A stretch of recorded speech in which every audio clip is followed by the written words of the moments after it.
What I see in the next in my binder is what you call number 10. Is that what you want to go through?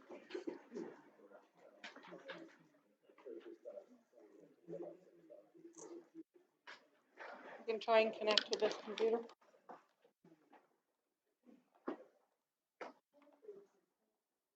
Yeah. So the last section we just completed, was there one-time cost or was there budgets? Well, we found to put up with one of them was a one-time cost, so it's going to be funded. Right. The rest are ongoing.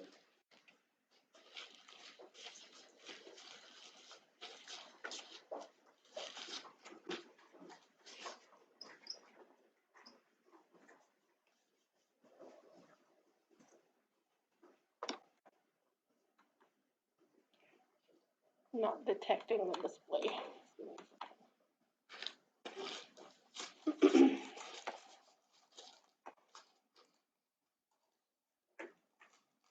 While we're working on that, I just want to say good job to the facility, the light out, and the lights, looks fantastic. And the truck in the parade was good too.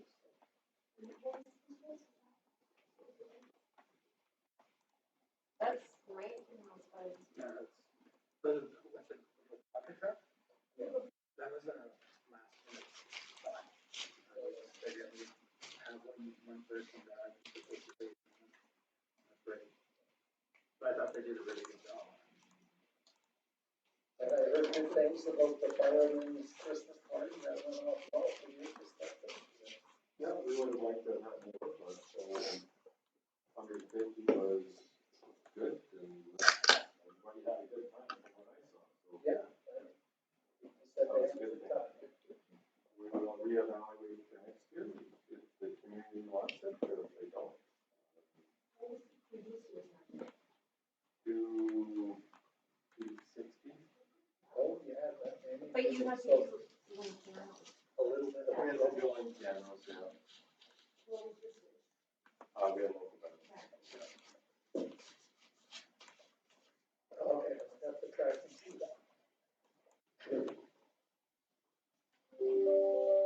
So again, the base budget, we started with deficit position of 97,000, which is a 2.4% tax rate increase.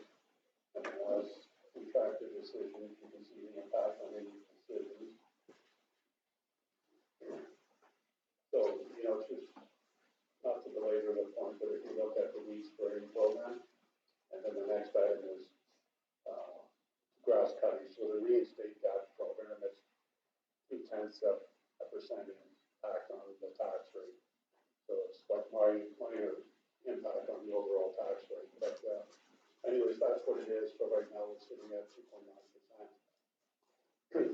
Those are the decisions that we're going to be talking today. The next section on carry forwards, if they're adopted as presented, they will not have an impact on the 2.9%. So even if council says, yep, do all these, it doesn't have an impact on the 2.9%. And we'll get into some minor changes in revenues. If they will reduce that 2.9, off the top of my head, I would say it would probably drop it down to somewhere closer to 2.4, 2.3, somewhere in that range. And then there's going to be another decision package dealing with the significant change in the high volume water users. Whatever council does, that will not have an impact on the tax rate. It will have an impact on the revenue flows and the timing of revenue flows, but it will not impact the overall tax rate. It will just mean when the money is actually collected. So as a preview, the rate increase for the high volume users will be roughly a 35% increase in 224, unless council wishes to mitigate that and spread it out. And we'll get into that later. But again, that does not have an impact on the tax rate. Obviously has a major impact on the water user rates though. And how much money we're putting in the reserve.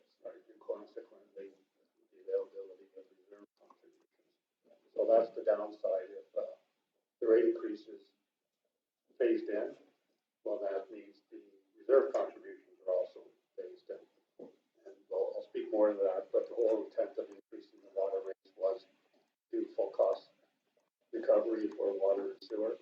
Well, now it's an issue of how quickly we move there. And again, just remind council, that study was done and those actions were done in 221.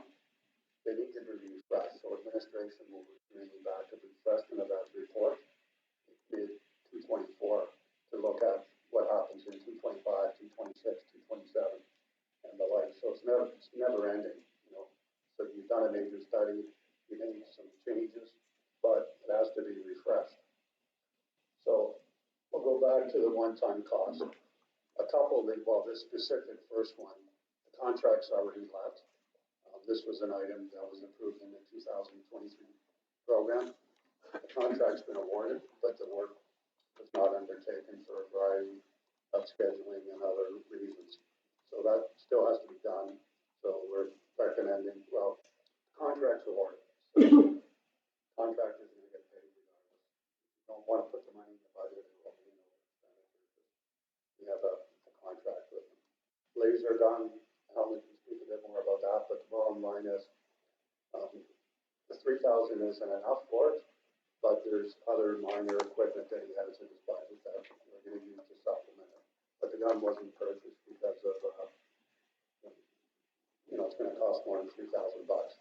Again, you heard me speak earlier, the last budget presentation, anything involved technology, supply chain issues, this stuff has gone crazily more expensive.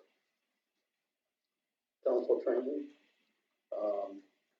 in past practice, that when the FCM conferences in Alberta, that more than 2 council members are usually attend. There's no money in the base budget for all councillors to attend. There is a significant under expenditure in the council budget in 213. So if council wishes to allow full participation of council, I'm recommending that $15,000 be carried forward for that purpose, not despite the base budget. Again, it's highly unlikely that the 225 conference will be again in Alberta, and then the base budget does provide for 2 members to go, but not for potentially 7 members to go. And so that's the operating budget carry forward items. Okay, so we'll just go through those and see where we're at with all of them in terms of the cathodic testing. We're all over. Is there anyone not okay with carrying that money forward to get it done? We're using the 2023 for that. Correct. Yeah. Okay, everybody, nobody's against that, okay? Laser gun bylaw. Now, just so I'm clear, we had approved $3,000 last year. Correct. And it was not purchased because there was not enough money. And what's the proposal on this one? I'm just, it's 3,000 there, you want The cost has doubled. Sorry? The cost of it has doubled. That's double. So, what are you asking for $6,000 then to purchase it? What's the ask here? The ask is to carry forward the 3,000, and then we'll find the other 3,000 through the other equipment budgets that are in the base. So, Okay. Carry forward and you'll find money for the other 3,000 somewhere else. Yes. Okay, thoughts on that one? Everybody all right with that? Seeing no objections, we're good with that. Council training. FCM, what are your thoughts on increasing the budget to accommodate our all attending FCM? Just for 1 year. I see no. That's FCM. We only have a policy in place that. Yeah, and our policy says that if it's in Alberta, everybody can go. That's what our policy states, so we wouldn't be breaking policy to send everybody. But as Bill Bill mentioned, we don't have a budget to send everybody at this time. So it won't be in Alberta. Is it this year? Oh, 224. oh, yeah. So, In May, early June.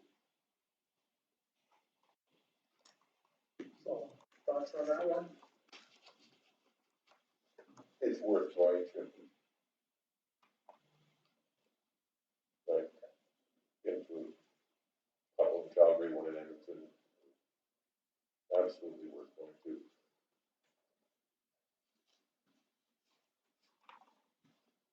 The conference is June 6th.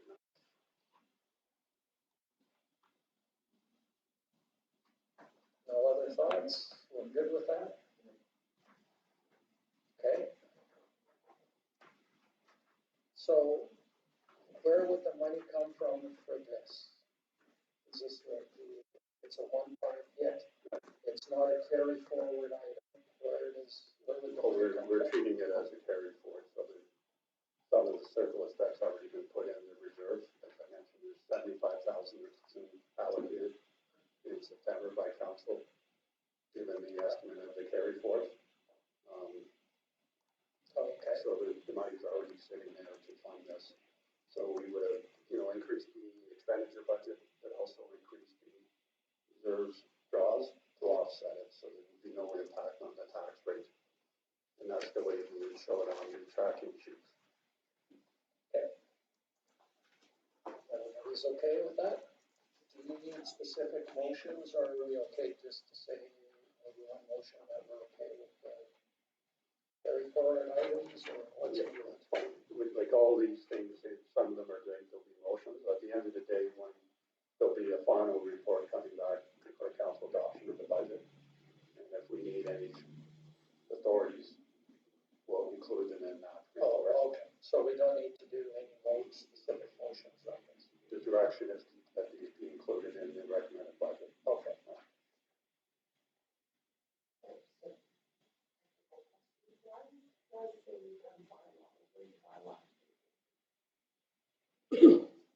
Or bylaw. Oh, for bylaw, but nothing to do with the bylaw per se. Okay, so I'll make a motion that we approve these carry forward items as presented. All in favor? Carried. So moving on then to minor fee adjustments. We've captured some normal housekeeping things here. The ones that reminded me that I was missing putting on the list is some of the fire call-out rates for equipment are tied to department transportation's call-out rates for equipment. So we will be updating those rates as per the transportation schedule.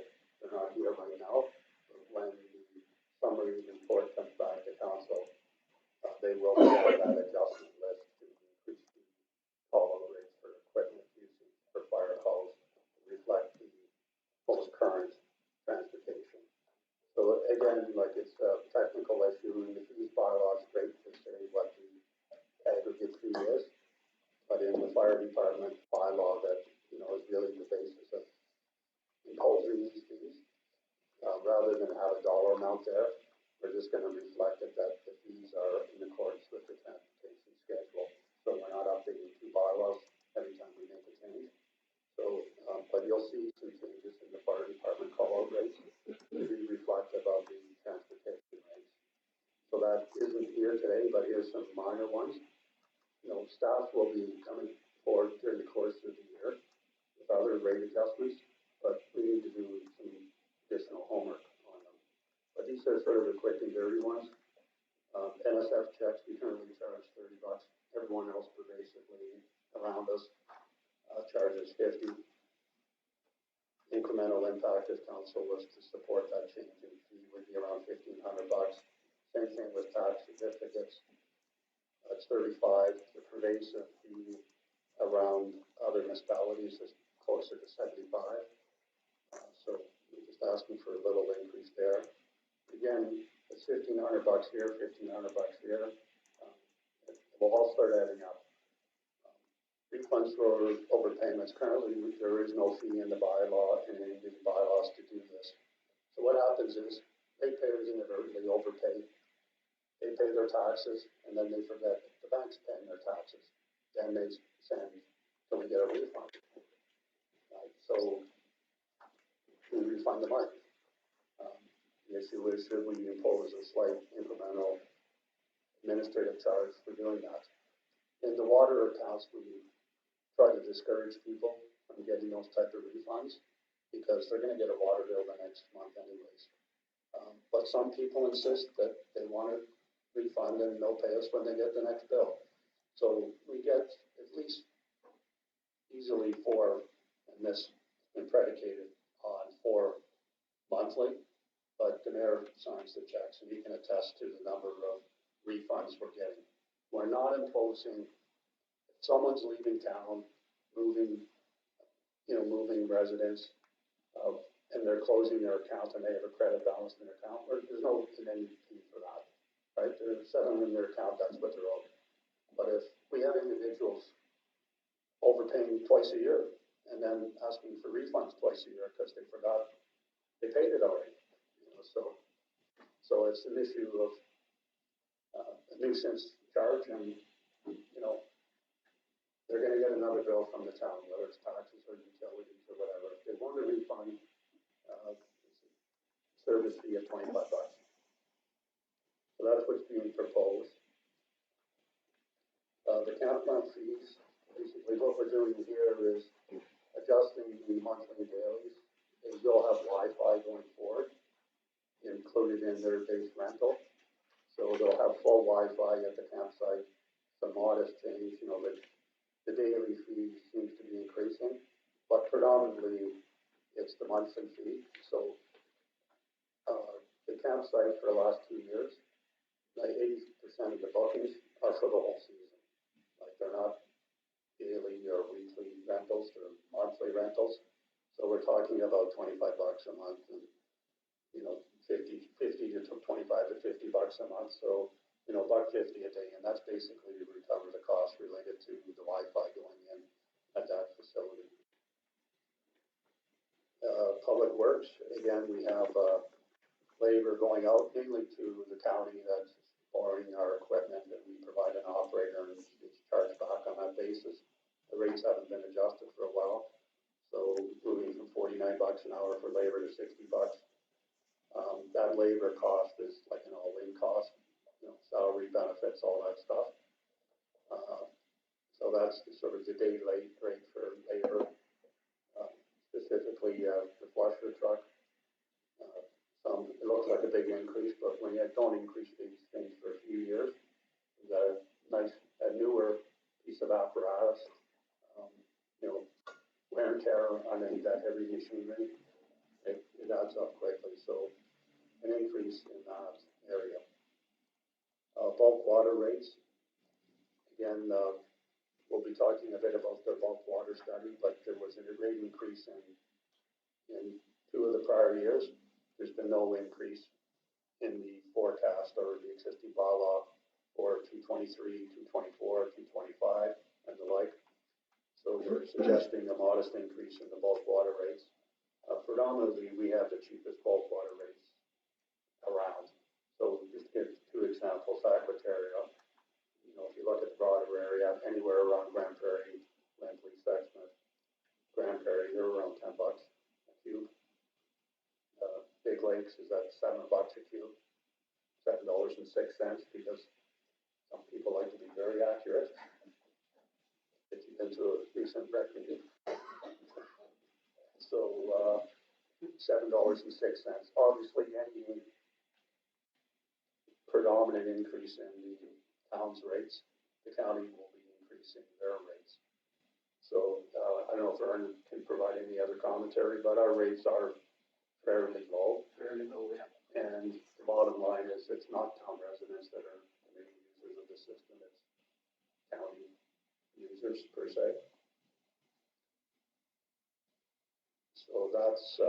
that's it. And like I'm saying, there'll be other sort of housekeeping items. Any of the rates that are tied to the Department of Transportation. We're gonna go through all the bylaws and look at all the rates and see if they're tied to transportation rates. Here's the current rates, because a couple of them are not the current rates in our bylaws. And that's the danger of having an aggregate dollar. You gotta remember, oh, this one, that one, this one, rather than saying as per transportation rates given. So that's it in a nutshell. So I did add it up, sorry, but, you know, we're looking at 2,500, around $12,000 of revenue enhancements, which, again, would reduce the tax rate down by 0.3% down to whatever it was, sorry, kind of the 2.9 to 2.5, 2.6 range. Okay, so let's just we'll go through, see if how council feels on these changes. Going back to the NSF checks and the series, we're changing that rate. Okay, we have what, go ahead, state your objection or. Well, we just had a conversation about 35,000 is nothing for a community. These are our ratepayers. Money's tight, and people are shuffling money from account to account. There's going to be the odd NSF check that's going to come in. This is at $30. I think that's reasonable.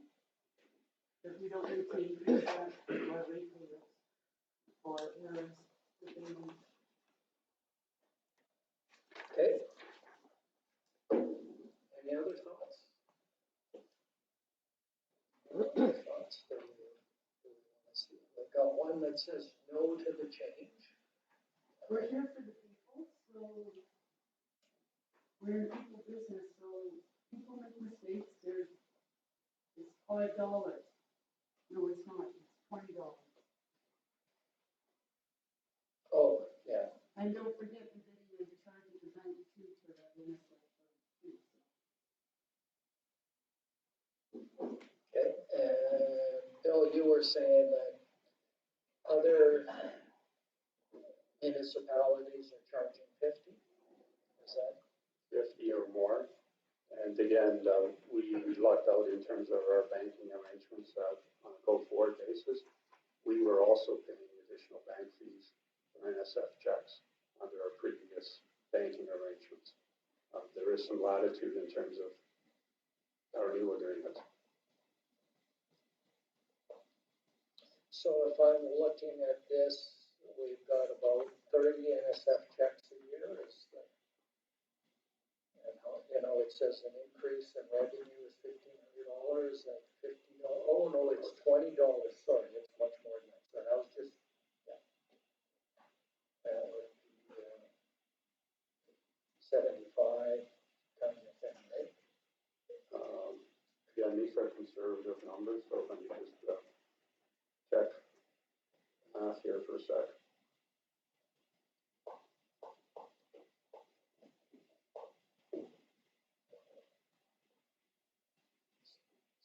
So yep, you're correct, it's 75. I would say, you know, more accurate numbers, closer to 100 to 150 NSF checks a year. But again, we've gone on the lower end, higher fees, lower incident rates. We do have multiple account holders. I'm aware of one account that I just reviewed that had 9 NSF checks in 1 year. So. Go ahead, Sasha. To Bill's point, is there any way to make this a repeat offender, so if it's your first and only, or you only have done it once a year versus 9 times a year, is there a way to, okay, your first offense, your second offense, to progressively make that charge, that $20 incremental cost? Is there a way to do that, to really, this is to deter the repeat offenders and to give compassion to those that are if we could do it administratively, it would increase, obviously, we'd have to put in a tracking mechanism, so there's more mid-time, there's more of this, so, you know, how do you balance these things out? It's, you know, it's sort of an interesting analogy on the NSFs, but if the ratepayer makes a mistake, they expect us to do their work for free, and that's what we've been doing to date. And so it's a balancing act, that's all I'm saying. You know, we do have in all our rate programs, utilities or tax pre-authorized payments that would stop NSF checks from happening. And if you're on those programs, you're not imposed penalties. So taxpayers do have an option to protect themselves financially. So. James? And if there's, you know, extraordinary circumstances, then they can come to council and ask for forgiveness. And I'm thinking of myself in this particular case, when my mother passed away, she had given the county a bunch of post-dated checks for taxes, which is fine.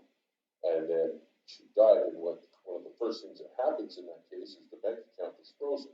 So these checks were bouncing, and they didn't call me right away, and it wasn't until after I called them, like, what's going on? So they explained what had happened. I'm like, well, I didn't know she had done that, right? So that was an extraordinary circumstance.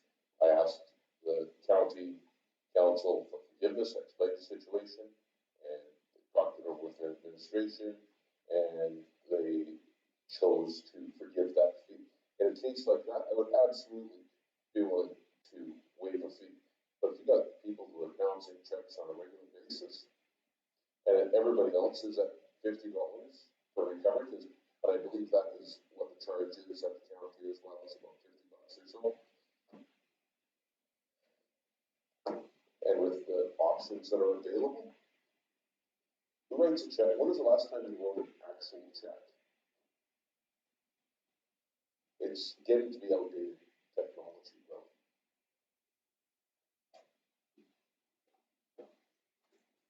Other thoughts? Yeah, I'm just thinking it's not only to help cover administrative costs, but it is, we do need a deterrent, right? So I agree with Sasha, like, maybe the first time they, have an NSF check, we give them the $30 current, but we add a note in the next bill that goes out to them stating, or in our communications, letting them know that the next NSF check will be a $50 fee. So that way they're getting up, and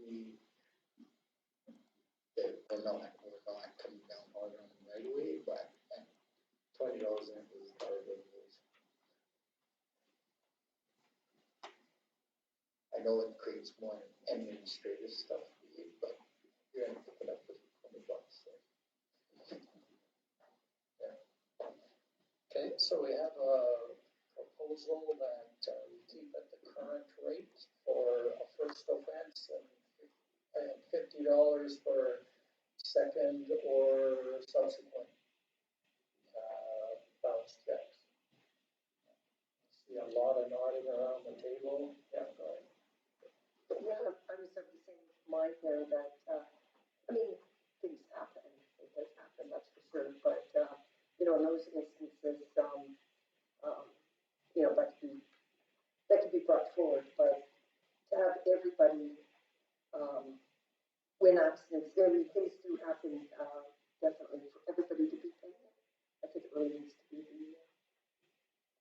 the ones that are, numerous times, or more than once, or more than twice. The multiple offenders.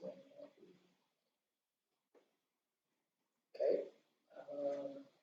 Does anybody really have a problem with that proposal? I don't have a problem with it, but I'm thinking, 30 for the first, the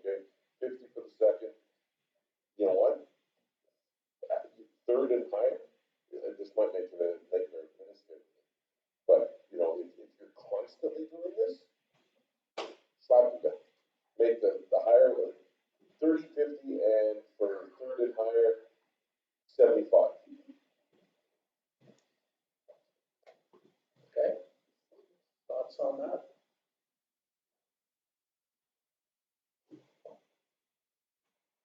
If, I mean, to me, in my head, that $30 is, that's, should encourage people not to write NSF checks, right? Like, to me, that's, You're taking the attitude that the intention of the, I'm looking at it as, it happens in life, and people are shuffling money back and forth. Now, Cassie, it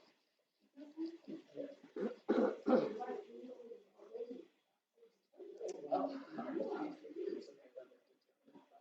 I mean, I'm also open to the fact that everybody else is charging more, why are we charging less? because we're not a financial institution, we are here for the people,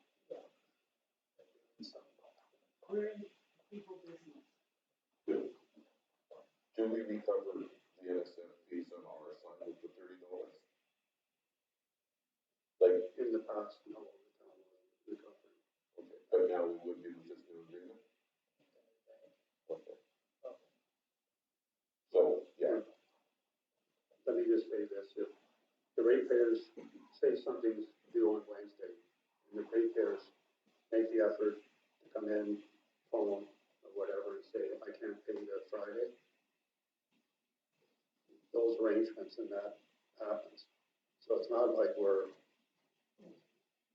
terrorizing the ratepayers. If reasonable efforts are made, and that's the approach I've taken, if reasonable efforts are being made, but if someone's saying, here's the check, turn on my water again, it will clear, you know, that's the other side of the equation.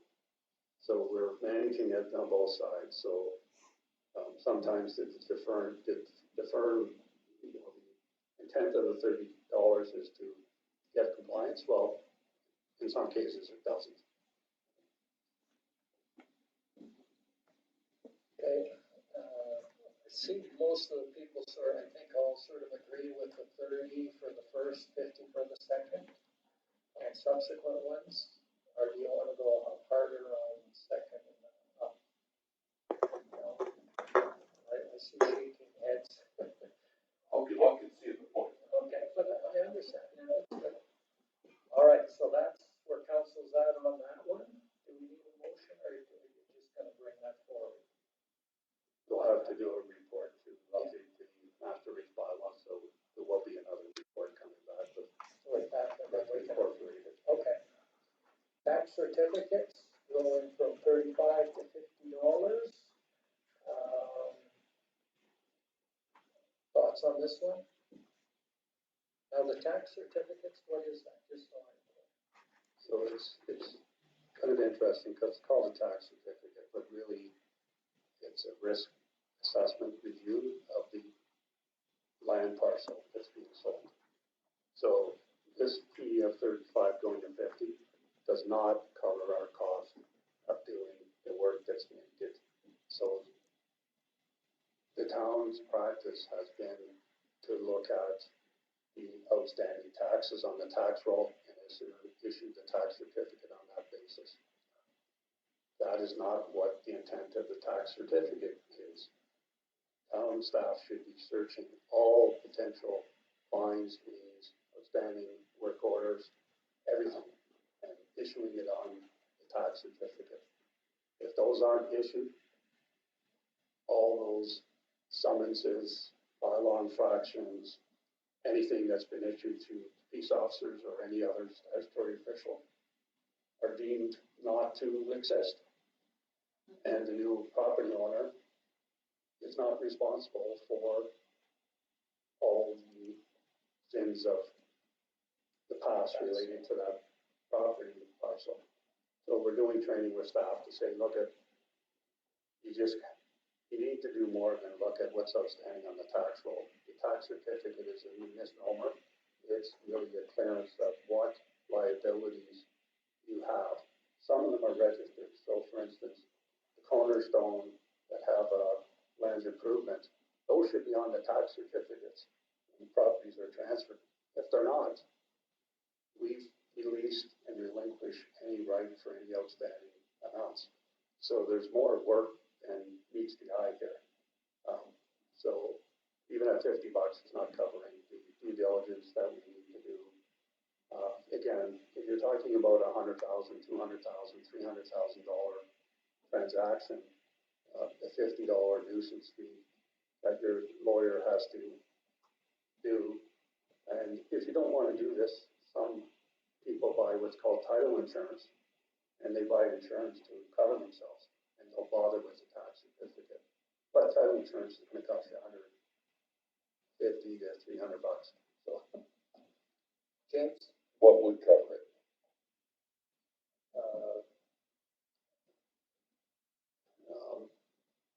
A lot more. So it's not, the bottom line is we don't have our information systems integrated enough. So I'll just use the police officer as an example. When those tickets are issued, they're in Alan's system. Depending on what the nature of them is, they should also be entered and annotated in the tax system. So they're captured in that source. So, you know, maybe in his records, but it's not in the tax system. And that's where the tax certificates are being issued from. So there's some bigger integration costs. May not be additional out-of-pocket costs per se, but obviously the way it is now, staff, we're gonna have to go to Alan specifically saying, here's these property parcels, what do you have on record? He may have a person's name that's not tied to a parcel of land. You know, there's some complexity. So I really can't answer your question, Council. Then I say make it $100. How many of these we issue a year? 100? Again, that's underestimated, probably closer to 100. To date, we've issued 140. Depending on the real estate market, it could be lower, it could be higher. Well, we want to make sure we do it right. We got to recover some of our costs there. $100, I would say.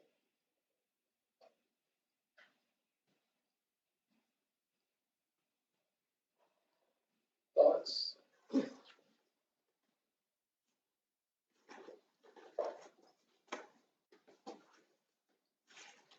I'm sitting here thinking, and this is just me thinking, I mean, we're getting asked to go up from 35 to 50 based on administration's recommendation and sort of what other municipalities are charging. This is what they're charging, is 50, most other municipalities. 50 or higher, but What what I would suggest is, you know, you stick with the 50 or in that range, and we can like this is just for 224. We can do more work on what the level of effort, what others are doing specifically, but 35 is definitely at the lower end of things. You can't use other municipalities because depending on how many they issue. You know, you Yeah, can't use it as a comparison. Well, you can, because it's sort of saying that why would we be undercharging if everybody else is charging $100, like James is suggesting? Everybody's charging 100 and we're only charging 50. Why is that? That's why I would say. The amount of work is the same. Right? They might do more, but the amount of work to do each one would be the same. Yeah, no, but let's just say municipality X does 4 a year, so they charge $50. We are doing over 100, so it's taking time. That's what I'm saying, the comparison, you need to compare everything if you're gonna go by what another municipality does. No, the work to do each one, doesn't matter what municipality you're in, really. The work remains the same. Right? Doesn't matter if you issue 4, if you issue 400. The work to do each individual one remains the same. What James is saying is to be cost recovery Yeah. on this, Yeah. on this thing, it should be whatever that is, but we don't know what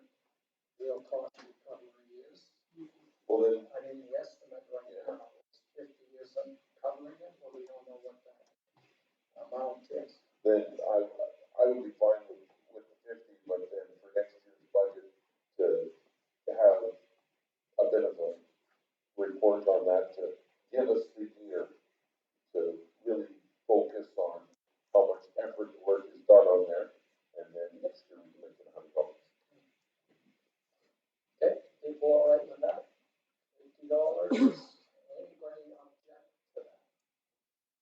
Seeing no objections, we'll move on to refunds for overpayments. Going from 0 to 25. Thoughts on that one?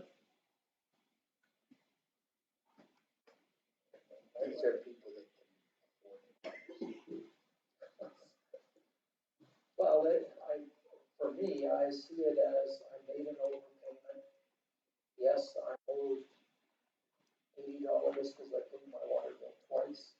But you know you're gonna be water payment next month, so just ride it over instead of us issuing and then reissuing. And if somebody really wants it, I think $25 fine to reissue it. I think that's, in my head, I'm fine with that. Right. Why the hell would you want it back? You're right, you're getting a water bill. And I do like, I appreciate administration saying that, you know, people are leaving town or, you know, situations like that, we're not charging them. That's different. This is, yeah, I've overpaid my bills before, I just let it ride. Okay, anybody object to it? Saying none, moving on. Campground fees,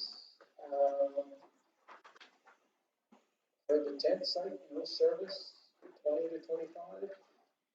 Any objections? None.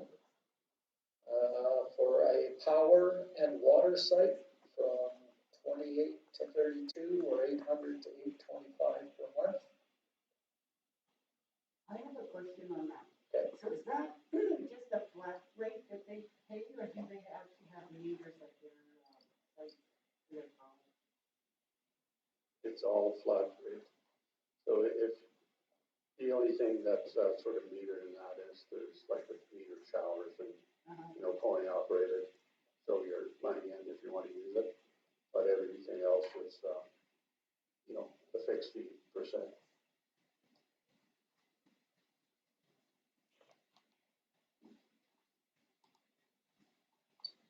How do we compare with the Alps rental rates? Just because I'm gonna consider that competition. Do we know? I didn't really know. I can't think that we're very high. It's just what I've been told. That's why they cram them in there, because they said, we're not renting everything, no. We'll cram it, at rodeo fund, they cram them in there. You're not paying that price. It's also right after rodeo too. No, the rodeo grounds are full, but no. That's just, And so are, I mean, so are the campground. That's, they're making huge cash over there. So obviously there's a want and a need and, for people are willing to pay that. And I think $5, adding that on to them getting Wi-Fi makes sense to me. Yeah, well, I agree. That's an additional service big time, so, but that, I was just curious what others are paying, I don't know. Yeah, I'm not sure what they pay. No, I'm not sure what they pay out, but I'm just repeating, predominantly the campsite is, not campers, they're workers. And, we have no problem filling the premium sites, if I can put it at that. So the demand there has been, when are you gonna put in Wi-Fi, when are you gonna do this? There's auxiliary services. Anecdotal, the conversation I've been having with people there, they prefer that site because of the tenants are basically workers. So they know it's gonna be quiet at night and they know this and that versus other venues that may not have that same clientele mix. So you pay a premium for what you don't have, basically. Okay, any objections to those changes? Okay, so the next one was the power, water, and sewer sites. No objections on that. All right, moving on to public works and equipment rentals rates. issues, concerns on this one? Okay, oh, go ahead. I just want to be cautious that we're not, that we're breaking even here and not being greedy. Especially if we are just contracting, being hired out by the county, by our neighbors. Is that reasonable? Or are we being really? You can ask Vern to speak to the reasonableness, but the hourly rate for labor is very reasonable. Again, the hourly rate is not only wages, it's, benefits and all that stuff. Equipment rates, given the type of equipment we have now, we've got newer equipment. We don't, even though our back truck, I can't remember if it's 10 years old now or 12, the new one we bought. But it's better equipment, better functionality. They're getting a good bang for the buck. There's no other place they can acquire the equipment. They can get it from Slave Lake or Grand Prairie. They're talking about significant downtime that they're going to be charged to. So this rate is very competitive, but I'll ask Vern to speak to who it's mainly the county, but there may be one or two other customers too. Yeah, the cost of a flusher truck hasn't gone up in probably 8 years. The cost of fuel has gone up, the cost of parts, everything. So I think that this is reasonable. It's still cheaper than what they can hire outside of the private sector. So we are being a good neighbor in that way. Not only that, we respond fairly quickly when they request it.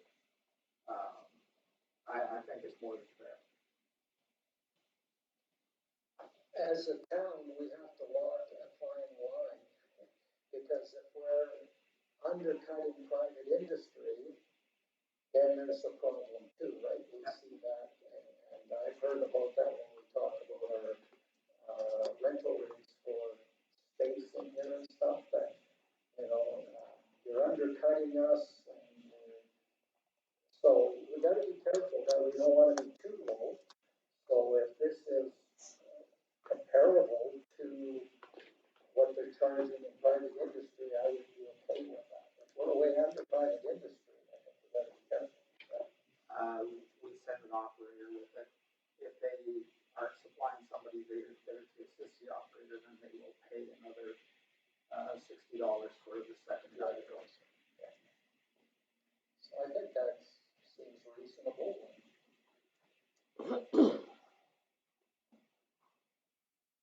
Okay, did that answer your question? Yeah, no, I just want to make sure that we're not, we're not trying to take advantage of somebody here.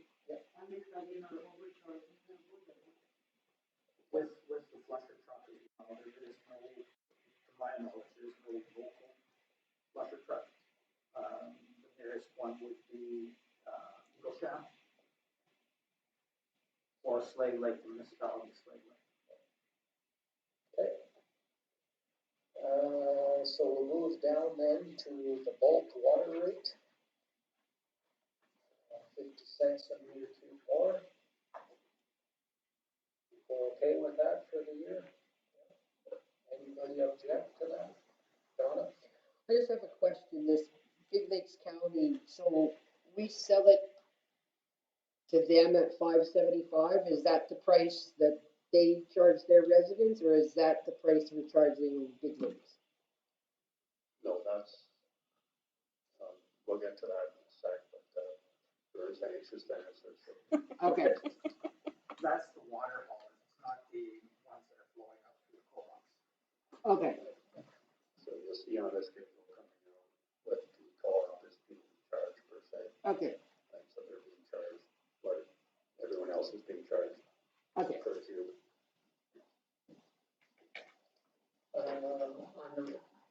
Unrelated, but just curious, is the online system working now at the plant? It's not installed, they're waiting on a spool, a pipe spool to be epoxy coated on the inside, and then it will be coming online. We're hoping before the end of the year.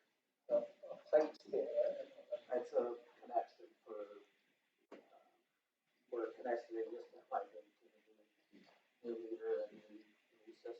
Oh, okay. Gotcha. Okay. So we're okay with those ones, with the one, I think everything except the change to the first one, right, the NSF checks. And I think, just to be clear, I think Councillor Dunn's motion was that I was to get, because he said administration was getting the money. Yeah. So if I could, the next page, impact on the usership, you can take that out of the binders and put it 3 pages later.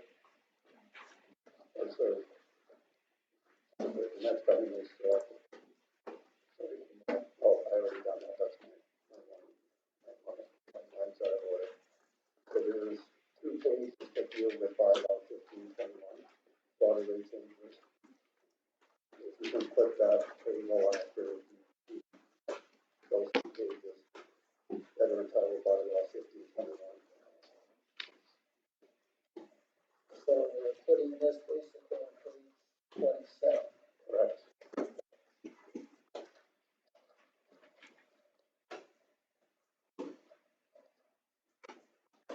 So, Aaron, this remains, but, in terms of the bulk registration, posting has been made, I'm not too sure if it was on last week or not, or whether you're still. I was waiting for after this meeting, Yeah.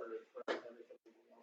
So there will be communication on the bulk water station and all that, and registration for the upcoming year. But, the other notification was to give everyone a heads up that the cash system is no longer available, and, you know, be prepared to bring your debit or credit card to use the system. I think they'll really like that. They'll be happy with that. Okay, so moving on to the adjustments for water rate changes. So this one here is really focusing, as we're putting the budget together, you know, a significant increase is happening in 224. Just want to refresh council memory of what that change in the 221 bylaw that council adopted is going to have. And just give everyone a heads up, it's a significant increase. That increase has been built into this proposed budget. As the mayor has indicated, the increase in revenues is predominantly funding increase reserve contributions. But I'll start with the first page. So you can see the only change, if you look at the far right column, anything in bold, i.e. the $4.30 per cube under residential and under non-residential, that's the only rate change in 224, effective January 1st. Well, really, what does that mean? Well, it really impacts high volume water users, those accounts that are using more than in excess of 50 cubes a month. But it does represent a 35% increase in their billings. So you can see going, if you take that 430 and go left, there was no phase in of this charge. It's just basically hitting in 224. So other charges were phased, such as the increase in the flat rate was phased from 15 to 20 to 24 to 24, with no change in 224. And other, for cube consumption rate remained the same. Water systems predominantly, it doesn't matter what community you're in. The fixed cost of a water operation, 80 to 90% of the cost is fixed. So that's why a lot of municipalities have the philosophy is increase the flat rate to manage and match your cost structure. So if 80% of your costs are fixed, try to build as much in as your fixed cost into that flat rate. And it's variable. So that was the intent of the study that was previously done, and, you know, there's movement on that. Consumption, you know, yeah, there's slight variations of costs related to consumption. Marginally more chemicals, marginally more power, but predominantly it's labor costs that are the big cost of any of these type of operations. So that being said, just to give everyone a heads up, if this bylaw indicated, there will be a significant impact on users. In terms of the sewer charge, there is no increase in the sewer charge, but because the sewer charge on a variable basis is related to the cost of water, obviously if water goes up 35%, the sewer charge is also going up, because it's based on the dollar value of water sold. So it's not a direct connection, but it is a direct connection. So in terms of water revenue, the budget increase resulting from moving from 350 a cube to volumes in excess of 50 cubes a month is $240,000 of additional revenue. On the sewer side, there is no change in the flat rates and all that, but the incremental revenue related to that increase in the water rate would provide additional billings of $88,000 in sewer. Right. And the question that was outstanding from the previous meeting was, well, who's really going to be impacted? So these are the ones that are going to be really impacted. In some cases, they've been notified earlier. In the case of the county, verbal discussions have happened because they're working on their budgets and the like. So we've had those informal discussions, telling them what the bylaw has been predicated on. In this week's paper, the next couple weeks' paper, and Facebook and all that stuff, there'll be additional notifications. In the billing that's going out this month, there'll be an insert. But given that the bylaw was adopted in 2021, people aren't going to remember that, oh, this is the year we're being hit with a 35% rate increase. So that's where we stand. So council can, do that increase, or you can consider phasing it. I'm just concerned about the optics of it. The downside of adjusting it downward is, you're going to lose reserve contributions. The plus side is, like it or not, the bylaw was amended in 2021, 3 years. A new bylaw has to be put in place to deal with 25, 26, and 27. Because otherwise we're falling behind again, because costs are going up. If the philosophy of council is to be full cost recovery, we're going to fall behind again. We have a couple major water and sewer projects in the 224 plan. The water plant upgrade, lift station number 3, and the like. And there's additional work required related to water and wastewater. And you'll be seeing those in the 2024 capital program. There's significant items such as backup power supply, stabilization of the reservoir banks, and so the costs aren't going away. So the town definitely needs to enhance its revenue stream. The issue is, I guess, my concern is potential backlash of 35% increase. The other increases were phased in, and we're nowhere near that magnitude in any given year. Go ahead, James. I don't want to fill this up, but does anybody remember why we didn't phase this one in? Is there a reasoning behind that? Because now that we're here, that seems short-sighted. Yes, well, there was increases in the other rates as we went forward, so it was. Yeah, but like if we did modest increases, man, that's a big, and you know what, I mean, county, West Fraser, Alberta Health, not so much worried about them, but I look at Heart River Housing, I look at BIMS, I look at Aspen Court. These are small businesses or places where there's low income renters, essentially. That's going to hurt them. You know what I'm saying? Yeah, no, I hear you. I know one of the things at the time in 2021 remember the discussion was that, you know what, if we notify them now, they have time to put in place measures to mitigate this extra cost. You know, you might put in additional things. At this point, I don't know if people have been notified of this thing. I've talked to a couple of people and they said, no, we don't know about that. Yeah. So it's a big hit if you haven't budgeted for it in time for it.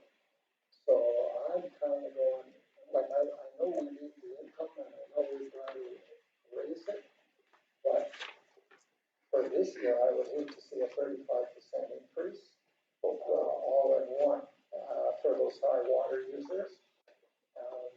So that's where I'm at. I didn't notify people as well as we maybe should have. And so this is gonna be a big sticky shock in 1 year. So that's where I'm at. Can we, I mean, can we increase it by 17.5% or by whatever, 11 and 7/5 or whatever, to make it with over 2 or 3 years? I know we need this money, but, and like I said, if it wasn't for Heart River Housing and Dennis and Aspen Court where, you know, we've got some, lower income people, if they're the ones that are gonna get hurt, I don't care how much Alberta Health has to pay. I really don't. But, you know, the smaller businesses and, the ones where we have low income people, we really gotta protect them as best we can. The other thing, help me remember, because I thought our water rate went up. I know there was some increases in the fixed rate that, might not, that aren't necessarily, oh yeah, we got the fixed rates up here, and the rates went up from $15 to $20 to $24 per month. Yeah. Through the matter, there is a copy of the bylaw that has to register in coastal also, I just, plugged it in, so if you may want to put that behind, in the binder, in this section. So just, so the bylaw is there, and hopefully I copied it correctly, but there was no increase in the consumption. Like the current price was $3.15 back in 2021, and that's been maintained. But again, it was based on that philosophy and the background study that was, most of your cost is fixed, so that's where you should really hammer it. If you want an impact, well, yeah, increase your consumption rate, but the real issue is maintaining the fixed cost and funding the fixed cost related to it. And, you know, when I say it's 80%, 85% of fixed, it's probably in our case, close to 90% of the cost of our water system is basically fixed. It really doesn't matter how much water is going out the door, it's a distribution system. So how do you cover those fixed costs? In terms of I could, I did do a background on the news website. So there was, when the bylaw was passed, there was extensive coverage on the multi-year impacts, and they were laid out.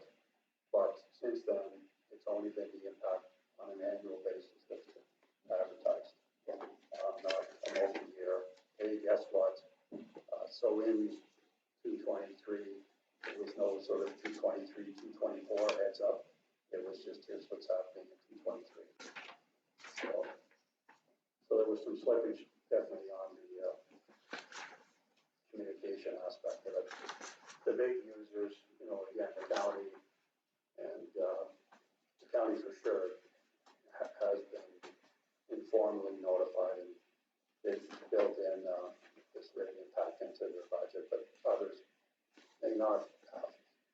So just so I'm clear, the impact to the county is it 11,000 or 110,000? 110, so it's 11. Well, because all the costs.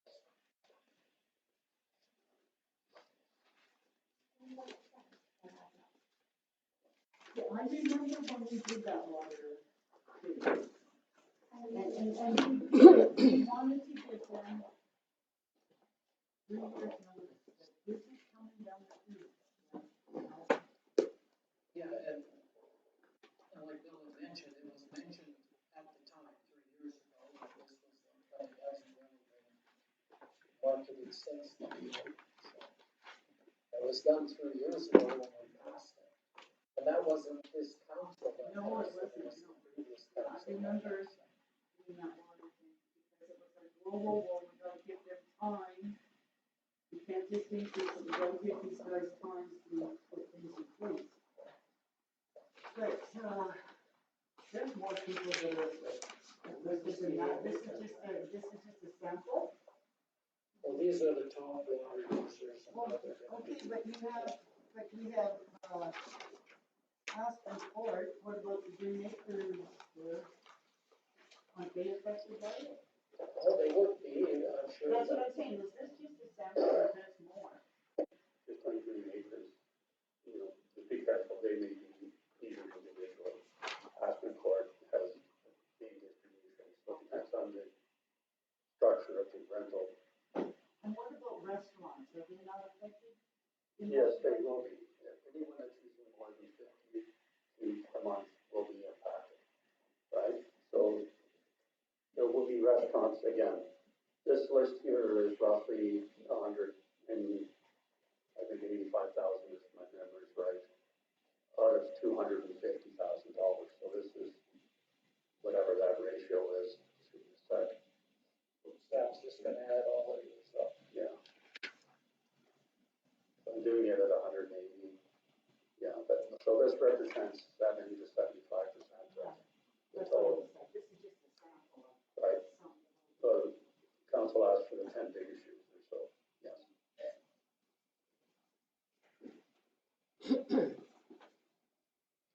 Okay, so I don't know where others are thinking, why thinking, oh, go ahead. I'm just looking back through this, I kept this from when, was it Heather? Yeah. Naninga did the thing, and like the whole stuff that she had done regarding utilities, et cetera, et cetera, et cetera. So I'm looking at the water rate scenario that she gave us. And water, basically, like her summary was 111 assets overdue for replacement, estimated at 1.39 million, water mains, hydrants, small equipment valves. This was in 2021. Within the next 5 years, an additional 36 assets scheduled for replacement, estimated at 1.5 mil, UV filters, water treatment plant, more hydrants and valves. Recommended contribution to reserves of 250,000. We were only putting away 150. Reserve account contains 611,000. So we're far below what's required in terms of whatever. So I'm looking at then, like, she gave us this list, increased flat rates from 15 to 18, consumption rates to 350. Scenario 4 was additional tier to pricing model, first 50 cubes per month at 315, and then additional usage of 430. And then change pricing structure for residential and non-residential, 315, $4. So trying to find where, so that's scenario 4, charge usage over 50 cubes was $4.30, and then there's a multi-year implementation, flat fees in years 1 and 2, pricing tiers at 3 and 4. But it looks like we don't have any pricing tier, like we just went from here to here. In terms of the high volume users, yes. Okay, For the residential users, it was phased in, and then this one is the big jump for the high users. right. And I sort of agree with James in that, you know, I don't have any issues with some of the top users in, you know, Big Lakes County residents paying more, not an issue for West Fraser or Alberta Health. But when we get down to, you know, the High Prairie Inn, Peavine, Bims, just having them a little bit more notice on this, if we would have publicized it more, I could live with it for mine. I mean, but that's where I'm at, is saying maybe we can reduce that jump a little bit. And I mean, I'm also okay with saying we could make up some of it by doing a slight increase in rates for the residential rate. The consumption rate hasn't changed in 4 years, it's been 3.15. Well, it went, the fixed charge did go up. Fixed charges went up, but not the per meter cube rate. Per meter cube rate's been steady. So I just wanna, we're talking about businesses. They're gonna pass that on to their customers. It's not, I think you're right, we haven't been keeping this at the forefront of their thought. However, we did notify them when the decision was made that this is coming down the road. So they have some responsibility in that as well. And I'm thinking that we need to go ahead with what we initially told them and let them figure that the business piece out for themselves. This is something that, you know, they're aware of, and, you know, it's gonna impact us as much as it is anybody else. So, those are my thoughts. Like, I'm going, what are we gonna say to Alberta Health and to Big Lakes? Well, you guys got the money, so we're gonna charge you full out. And then these smaller businesses, we're gonna give them a break. No. It would be, in my mind, for the major users here, increase it by, I don't know, even if we went like 40% of the total increase, you know, 40% this year, 60% next year. But it gets it in their head again, because it's been 3 years since they were told, right? And we haven't, you know, formally really been keeping them abreast of it. And I understand that we need to put the money aside, and then, you know, we fell behind for whatever reason, didn't phase this in. I hate big jumps. I'm tall, but I don't like big jumps, right? Or if we went 45, 55, something so it's not, this all at once, here you go. So how is that gonna be messaged? That if we're gonna do this, then we need to message it in a way that they're aware. And that we've had discussion and are one looking out for the best interest and wanna make a change. But they need to know that this is really ongoing.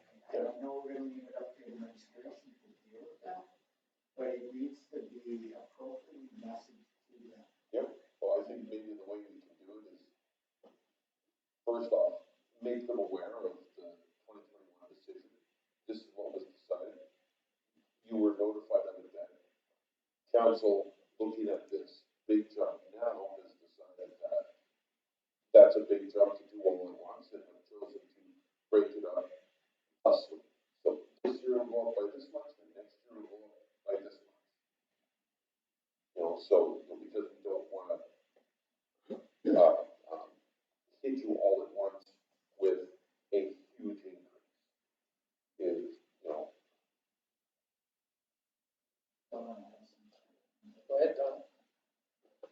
I mean, obviously, when we made this decision in 2021, there were mitigating circumstances, and I look where we're at right now. In the last number of years, and I'm looking at this from the point of our water supply. Our water supply is dwindling.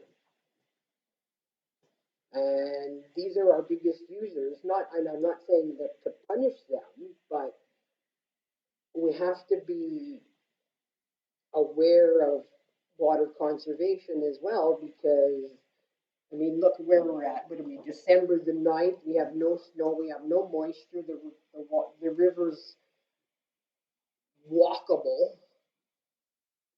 I mean, if we don't get anything between now and spring or summer, I mean, we're going to be in the same scenario we were last year in terms of fires, reservoirs, potentially not filling, water restrictions, et cetera, et cetera.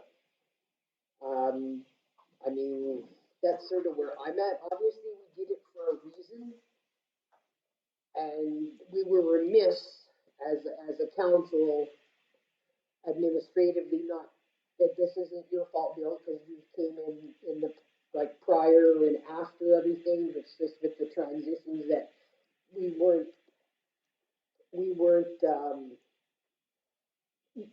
getting the message out to these people saying, oh, just a reminder that this is coming, be aware, blah blah blah blah blah.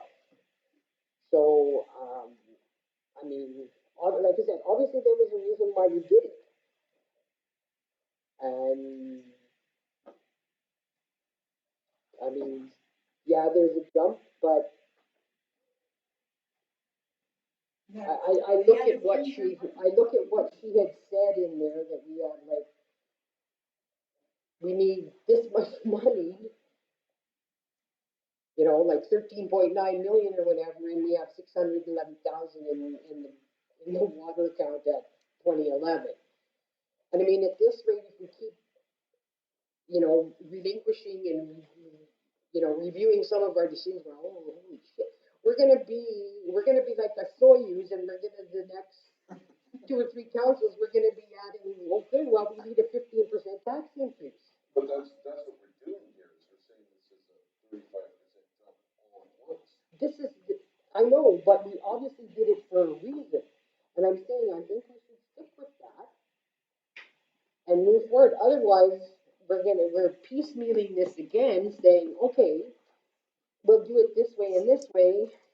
And then next year, because we don't have enough for water, we're gonna need to raise the taxes 10%. Well, And we still don't have enough water reserves and water replacement and whatever, and I so. think, the town has been behind on water for 20 years. Because, And we've tried to resurrect past councils from not saying that. We've tried to resurrect those past decisions, saying, we need to do this, we need to do this, we need to do this. And we've said every time we do this, we need to raise this, we need to do this, we need to raise this rate so we have money in case something happens and whatever. And I mean, and we only have taxes and utilities to make the revenue of a municipality. We can't rely on anything else. so what if we, instead of, I understand what you're saying, and I know when first time when I got on it, we were raising things, every year we raised it a little bit. Somebody came into my work and said, how can you guys raise anything? When I was on the council, we didn't raise anything. I said, that's the problem. So if every year we have small, modest increases and squirrel that money away, instead of, having no increases, a big increase, I think if you go small, modest increases every year, then to put it into the reserve, then you don't have to have these big ones, you don't have that big hit all at once.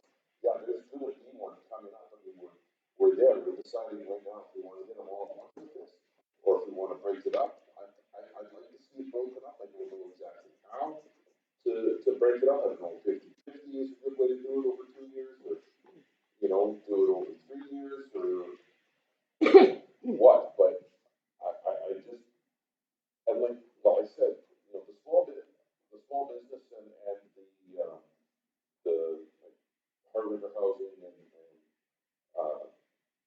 Aspen Court, those are low income people. ones that ultimately we wanna protect the most, hit them with this all at once.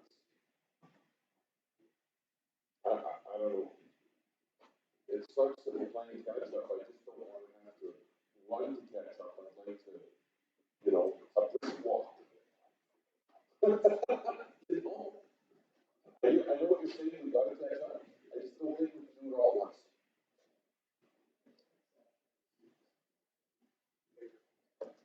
So I don't see this as a 35% increase. I see this as a phased increase of 12% the last 3 years. 12%, 12%, 12%. I mean, they didn't pay it because they were, notified. So now we notify them as, hey, this is a reminder notice. Back in 2021, we were given information on this rate increase. That's what I was gonna say, wonderful. Secondly, last year, maybe a year ago, a year and a half ago, we sent some sort of like informational things, is that just to residential users? Remember we did this last year? So was it just to the residential side or was it to both? Because I didn't understand, I was new to Capcom, so the infographic that I had done, I worked with Ron on it, but I didn't quite understand it because I didn't quite get it. But I did the creative, I just now I'm wondering, was that to both residential and non-residential, or was it just to the residential community? It would have went to whoever received the county. Well, then it's to everybody, so that's not only the 2021, but then we notified them, whenever I did that, I was in 2022, early in the year, so that's twice. I mean, I can't say they were notified, maybe in the last 12 months we haven't touched it, but, I see that you should have kept 12% in your head for this year, 12% in your head this year, and 12%, that's the 35%. I mean, I hear you, but I don't know. I would rather have seen it done full flow golf instead of, That was your council, you guys should have done that. I wasn't on that council. You guys. I don't know, Well, we did, one of the things that number one, we did increase rates every year for both residential and non-residential. Over the 21, 22, and 23, rates have gone up every year. So they have gone up each and every year. We didn't hit them with the double whammy in 2024. We didn't show an increase in the fixed rates. But, yeah, and I know we need to, go into your concern of, we need these sponsors, no doubt about it. And, for a lot of those users, I don't have a problem, especially the biggest user, who rates paying a little bit more, they would notify, they charge it on. I just know some of those smaller ones, right? They're gonna pass it on to the us consumers anyway. They car wash for them. Yeah, exactly, your room is up there for $5 because the water. But it does get passed on to you. For a worthy at Dibs, I don't even know if the water will come out of the wash. Yeah. And I think the other thing too was when we were discussing that, if I remember, we also figured that being that water is a consumable, it's something you can control. In the sense of, you won't let the water run when you brush your teeth, like it was something that could be controllable in a sense. No pressure shower heads for everybody this Christmas. Yeah. But, yeah, I know I have to take a break. You guys need to take a break. Yeah. Let's take a